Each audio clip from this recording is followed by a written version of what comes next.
السلام علیکم ورحمۃ اللہ وبرکاتہ۔ نحمدہ و نصلی علی رسولہ الکریم۔ نفل نمازوں میں جہاں پر نبی پاک صلی اللہ علیہ وسلم نے اشراق کی تعلیم دی ہے کہ اشراق کی نماز پڑھنی چاہیے، اور اشراق کی نماز فجر کی نماز پڑھنے کے بعد طلوع آفتاب کے بعد اس کا وقت شروع ہوتا ہے جب سورج تقریباً 1 نیزہ کے قریب بلند ہو جائے۔ یہ تقریباً 15 سے 20 منٹ بنتے ہیں، اور اس کی فضیلت بھی نبی پاک صلی اللہ علیہ وسلم نے فرمائی ہے۔ اسی طرح چاشت کی نماز ہے، اسی طرح اوابین کی نماز ہے،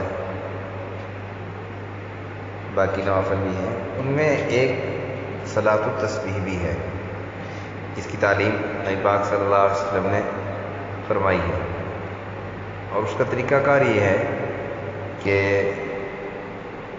4 رکعت نماز نفل کی نیت باندھیں، اور اس کے بعد سبحانک اللہم پڑھنے کے بعد 15 دفعہ تیسرا کلمہ پڑھ لیں، سبحان اللہ والحمد للہ ولا الہ الا اللہ واللہ اکبر۔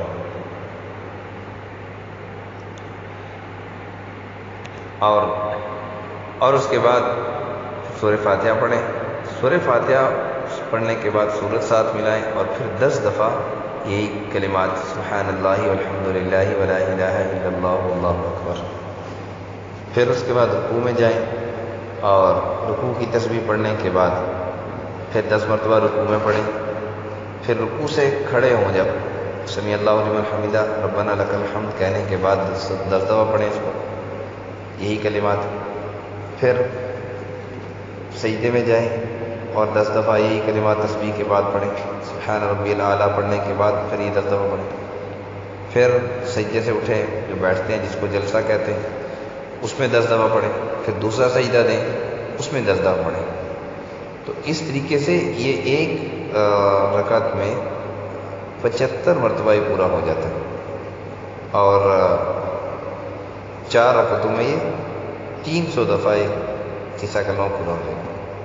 یہ خیال رہے کہ اگر مثال آپ سجدے میں ایک سجدے میں بھول گئے یا ذرا کم پڑھ لیا تو دوسرے سجدے میں پورا پڑھ سکتے ہیں، وہ دوسرے سجدے میں باقی پوری کر سکتے ہیں، یا ایک رکن میں رہ گئے تو اس کو دوسرے رکن میں پورا کر سکتے ہیں۔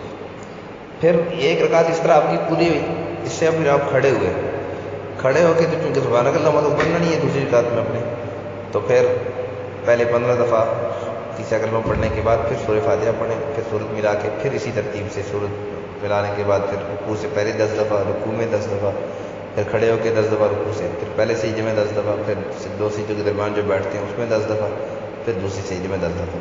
تو اس طرح دوسری رکعت میں 75 پوری ہو جائے۔